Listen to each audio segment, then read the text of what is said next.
से 2 अक्टूबर तक सेवा पखवाड़ा और विभिन्न कार्यक्रम। किंतु साथ ही साथ मैं ये कहूं कि 100 दिन पूरे हुए नरेंद्र मोदी जी के तीसरे कार्यकाल, और ये जो तीसरा कार्यकाल है, ये मैं कहूं कि ये एक ऐसा बुलंद इमारत की तरह लाजवाब, बेजोड़, जो केवल 100 दिन में काम हुए हैं, वो एक मील का पत्थर है। और जब निस्वार्थ भाव से कोई व्यक्ति राष्ट्र की सेवा करता है तो किस प्रकार से कर सकता है? जिसके हाथ में बागडोर हो, वो अंत्योदय को ऊपर लाने के लिए कैसे गरीबों के हित में, किसानों के हित में, महिलाओं और युवाओं के हित में काम करता है, यह नरेंद्र मोदी जी के रूप में देखा जा सकता है। अभी जिस प्रकार से 100 दिनों में ही लगभग 15 लाख करोड़ रुपए की परियोजनाएं शुरू की गई।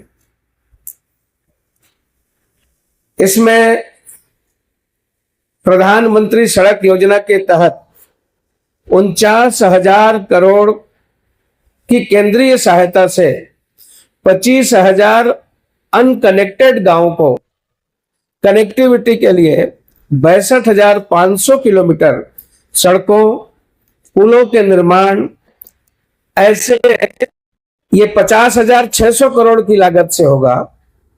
936 किलोमीटर में फैले 8 राष्ट्रीय हाई स्पीड रोड कॉरिडोर परियोजना को मंजूरी दी गई है। इसी प्रकार से प्रधानमंत्री किसान सम्मान निधि 17वीं किस्त जारी की गई। उसमें 9.3 करोड़ किसानों को 20,000 करोड़ रुपए वितरित किए गए। अभी तक कुल 12 करोड़ 33 लाख किसानों को 3 लाख करोड़ वितरण किया गया है। 24-25 के खरीफ फसलों के लिए एमएसपी बढ़ाया गया है। 12,100 करोड़ से आंध्र प्रदेश में जो पोलावरम इरिगेशन प्रोजेक्ट को मंजूरी मिली है, एक अपने आप में बहुत बड़ी यह सिंचाई की जो परियोजना है, देश में और सब प्रकार से सहायक होगी। कृषि इंफ्रास्ट्रक्चर को मजबूत करने के लिए एग्रीकल्चर इंफ्रास्ट्रक्चर फंड स्कीम का विस्तार, साथ ही साथ जम्मू कश्मीर में भी 3,300 करोड़ से कृषि योजनाएं एवं विकास परियोजनाएं की शुरुआत की गई। मौसम और जलवायु अनुकूल हो, इसके लिए 2,000 करोड़ के मिशन मौसम को मंजूरी दी गई है। और ग्रामीण इलाकों में 2 करोड़ घरों के निर्माण की स्वीकृति मिली है। बहुत चर्चित है अभी पीएम सूर्य घर मुफ्त बिजली योजना। जून से अगस्त 2024 के बीच 2.5 लाख से ज्यादा घरों में सौर ऊर्जा सिस्टम लगाया गया है, और इसमें लगभग 18 लाख एप्लीकेशन तो प्राप्त हो चुके हैं। उसी प्रकार से पीएमई बस सेवा से एनवायरमेंट फ्रेंडली सिस्टम तैयार होगा। इसमें 3,400 करोड़ की सहायता से ई बसों की खरीदी को स्वीकृति प्रदान की गई है। साथ ही साथ स्टार्टअप के क्षेत्र में, अंतरिक्ष के क्षेत्र में बहुत बड़े बड़े निर्णय लिए गए हैं। मुद्रा ऋण की सीमा 10 लाख से बढ़ाकर 20 लाख रुपये की गई है, जिसमें पुराने ऋण का सफलतापूर्वक भुगतान करने वाले और सबको इसमें लाभ, ये पहली बार है। अलाउंस और एक मुश्त सहायता राशि दी जाएगी। केंद्र की सरकार, माननीय मोदी जी की सरकार ने 15,000 से अधिक नए नियुक्तियों की घोषणा की।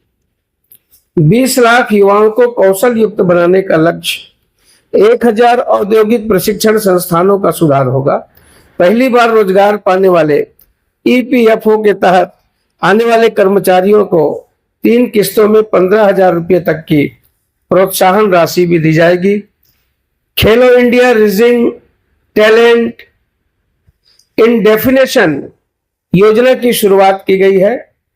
नारी सशक्त नारी तो कल्याणी, और इस प्रकार से हमेशा फोकस रहा है महिलाओं के प्रति माननीय नरेंद्र मोदी जी का।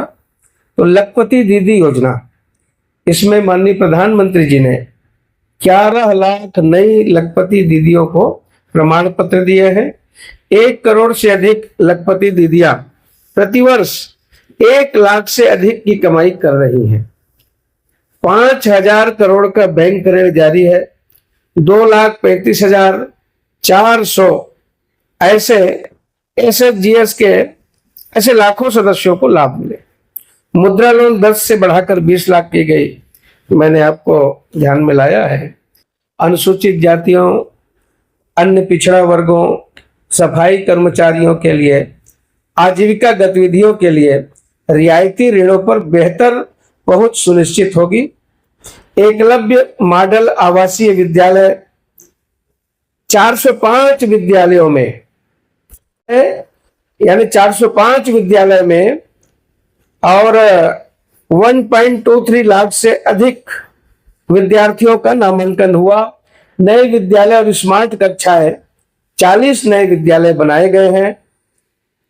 हम सबको ध्यान होगा, हमारे यहाँ एक अभी बहुत बड़ा विद्यालय मानपुर में बच्चों को 5 लाख तक का मुफ्त बीमा माननीय प्रधानमंत्री जी ने घोषित किया, जिससे 4.5 करोड़ परिवारों और 6 करोड़ वृद्ध नागरिकों को लाभ होगा। 75,000 नई मेडिकल सीटें बढ़ाई गई, जिससे हेल्थ केयर सिस्टम को प्रभावी बनाने, मेडिकल शिक्षा में विदेशी निर्भरता कम करने में मदद मिलेगी। नियमित टीकाकरण को डिजिटल बनाने के लिए और पोर्टल की शुरुआत की गई है।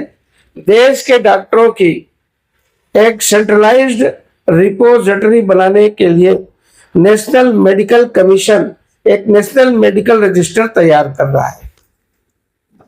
स्वास्थ्य सेवा में बढ़ते कदम में महिलाओं, किशोरियों, आदिवासियों, ऐसे समुदाय में सिकल सेल डिसीज के बारे में जागरूकता बढ़ाने के लिए विशेष अभियान और तेजी से चलाया जाए। अभी जो कैंसर से पीड़ित लोग हैं, आर्थिक बोझ बहुत पड़ता है, उसको कम करने के लिए 3 कैंसर दवाओं की कस्टम ड्यूटी में छूट दी गई है, जो प्रमुख कैंसर की दवा है।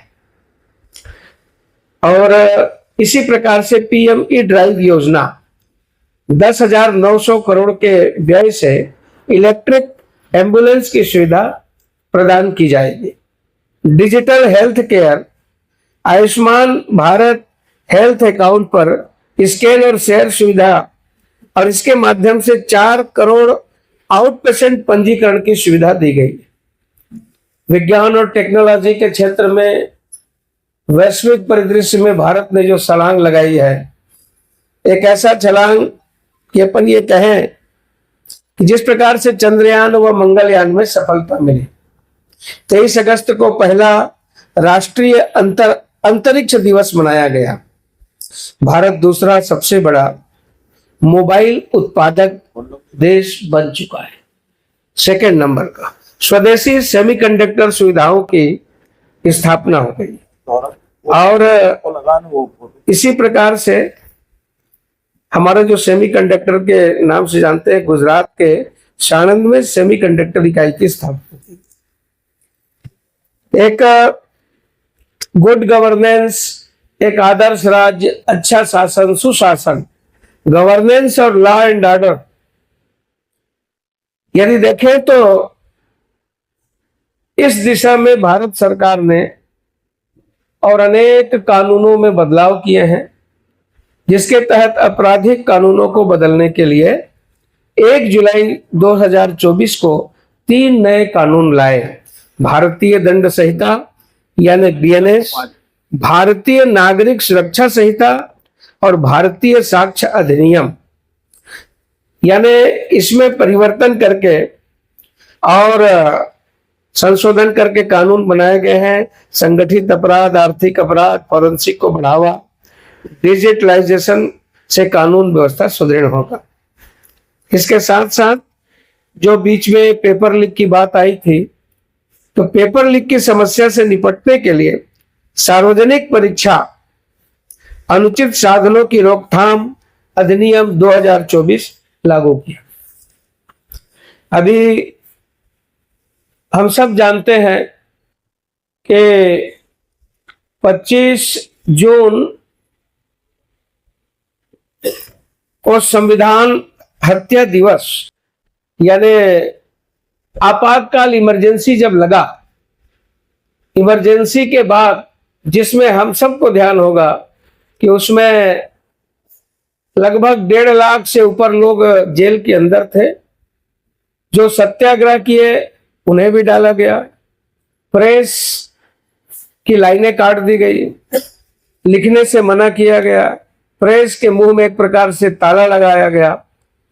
ऐसे आपातकाल को 25 जून को संविधान हत्या दिवस के रूप में सरकार ने घोषित किया कि इस प्रकार की घटना दोबारा ना हो और हमारी आने वाली पीढ़ी जाने कि इस प्रकार के भी अत्याचार इस देश में हुए थे, वो ना दोहराई जाए।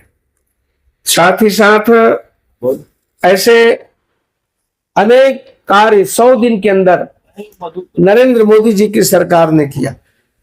माननीय मोदी जी ने रूस की यात्रा की और रूस यात्रा के दौरान पीएम मोदी को ऑर्डर ऑफ सेंट रशिया ने दिया और जिस प्रकार से युद्ध के बीच में रूस और यूक्रेन की महत्वपूर्ण यात्राएं इटली में G7 शिखर सम्मेलन में भागीदारी हुई, ये कोई हिम्मत वाला व्यक्ति ही कर सकता है। माननीय नरेंद्र मोदी जी ने वो कर दिखाया कि एक पड़ोसी के साथ हमारा संबंध कैसा होना चाहिए। इस प्रकार से भारत को आगे ले जाने के लिए उन्होंने सब प्रकार से संबंधों को और मजबूत किया। आज जब हम सुरक्षा की बात करते हैं तो कहीं ना कहीं साइबर की बात आती है। तो इस अपराध में अपराधी पकड़े जाए, दंड मिले, इसके लिए साइबर अपराध की सूचना देने के लिए साइबर दोस्त मोबाइल ऐप लॉन्च किया गया है। अगले 5 साल में 5000 साइबर कमांडो तैयार किए जाएंगे और इस प्रकार से अनेक काम भारतीय जनता पार्टी के और देश के यशस्वी प्रधानमंत्री नरेंद्र मोदी जी की तीसरी बार की सरकार ने मात्र 100 दिन के अंदर किया। इन सभी बातों को हमेशा आपके माध्यम से नीचे तक ले जाने के लिए प्रेस कॉन्फ्रेंस, वार्ता, प्रेस से मिलिए कार्यक्रम करते हैं। आज 100 दिन चर्चा करके हमने अपना रिपोर्ट कार्ड प्रस्तुत किया है। यह हिम्मत की बात है, जो काम करते हैं वही प्रस्तुत करते हैं। आज पार्टी के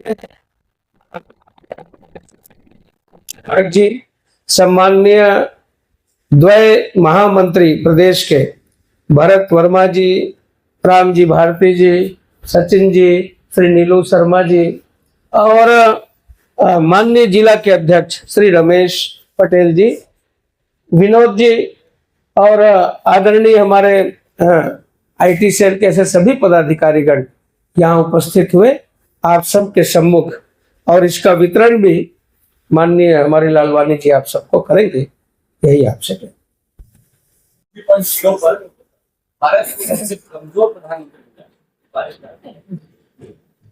अब उनके इस बौद्धिक दिवालियेपन पर हंसी आती है।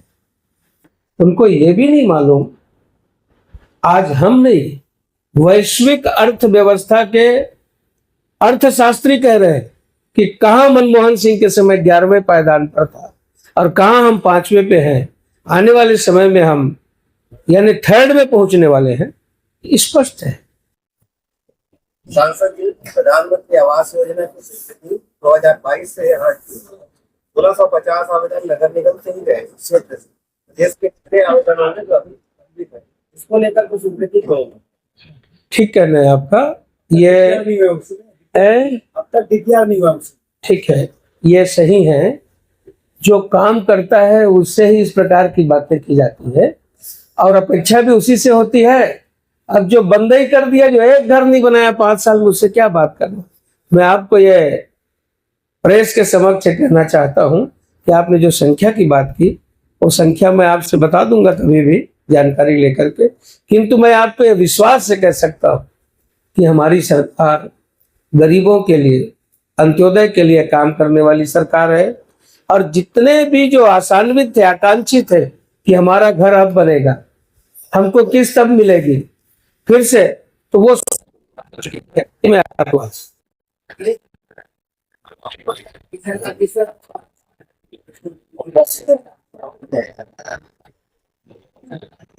देखो, हमारी सरकार ने बहुत कंट्रोल किया है।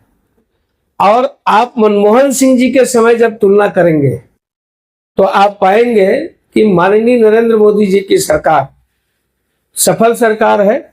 और जहां कांग्रेस की सरकारें हैं वहां उन्होंने वेट कितना कम किया, आप देखें। ठीक है, पापा वहां रुकवा दिए। पापा मणिपुर क्यों नहीं जाते? इतने बड़े बड़े जगह जा रहे हैं, विश्व गुरु बनने का चल रहा है, सुरक्षा इतनी है। तीसरा टर्म में मोदी 3, मणिपुर पर आप लोगों की नजर इनायत की रहती। वो मणिपुर इंडिया में नहीं है क्या? क्या पूछ रहा हूँ मैं आपसे।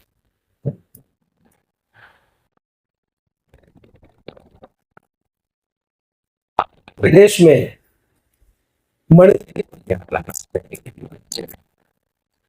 और राहुल गांधी जिस प्रकार से दौड़ दौड़ के मणिपुर जाते हैं, माननीय प्रधानमंत्री जी को उनका अनुकरण करने की कहीं आवश्यकता नहीं। और वहां जो मैतेई समुदाय के बीच में जो चल रहा है, इससे पूरी दुनिया अवगत है कि ये लड़ाने के पीछे किसका हाथ। और ये लड़ाई सामान्य नहीं है जिस प्रकार से दिख रही है। आने वाले समय में इस राष्ट्र के लिए जो भी कदम उठाने होंगे, वो सब प्रकार से उन प्रदेशों के लिए, मणिपुर के लिए पहले भी उठाए गए हैं, अभी भी उठाएंगे और कड़ाई से उनसे निपटा जा रहा है। इसमें एक लाइन में यदि मैं कहूं तो कहीं ना कहीं है इसमें बाहर के लोगों का हाथ है, और उसमें गहराई से मैं नहीं जाऊंगा, आप भी उसको समझेंगे। और कहीं भी राहुल गांधी जैसे अमेरिका जाते हैं, वहां भाषण देते हैं, मोदी जी के पहले पहुंच जाते हैं, मणिपुर पहुंच जाते हैं, दिल्ली में किसानों का जैसे तथाकथित आंदोलन उन्होंने, तो ये इसके विषय में आप भी जानते हैं, मैं भी जानता हूं। सर इसको सेटलमेंट पे ले लो क्या? जब भी बीजेपी खस्ते नजर आती है, कभी राहुल गांधी, कभी मनमोहन सिंह, कभी नेहरू, आप एक प्रोजेक्ट 15 साल का बताओ ना, 15 से टर्म कहीं नहीं है जी, न राहुल है न खड़गे है, ये डेंगू मच्छर वाले कहीं नहीं है, चिंता न। मोदी जी के तीसरे काल का 100 दिन उस पर तीसरे कार्यकाल के 100 दिन में माननीय मोदी जी ने देश को, गरीबों को छत दिया है। और आज हमने सबने संकल्प लिया है कि आने वाले गांधी जी के जयंती तक हम सफाई स्वच्छता पखवाड़ा मनाएंगे। और माननीय मोदी जी के 100 दिन के जो सुशासन है, गुड गवर्नेंस, उसको और नीचे तक आपके माध्यम से ले जाएंगे। आज जो ये खुशी दिख रही है, और जिस प्रकार से कमिश्नर अपने नगर निगम में जो भीड़ दिखी, जो आकांक्षी, ऐसे सभी जनता कितने उत्साहित है, इसकी हम कल्पना कर सकते हैं। घर मिलना ये अपने आप में बहुत बड़ी बात है। भूपेश बघेल सरकार 5 साल से जो रोक करके रखे थे, अब उसमें से सब प्रकार के प्रतिबंध हट चुके हैं। विष्णुदेव जी साय की सरकार ने और माननीय नरेंद्र मोदी जी की सरकार ने इसे आगे बढ़ाना तय किया। सांसद जी, एक सुप्रीम कोर्ट का जो ऑर्डर है वो फॉलो करना चाहिए, या फिर जो बाजे के जो एक जोर दिया जा रहा है डीजे को लेकर के, आपका क्या ओपिनियन है? ऐसा है कि हम सब कानून से बंधे हैं और कानून से ऊपर कोई नहीं होता।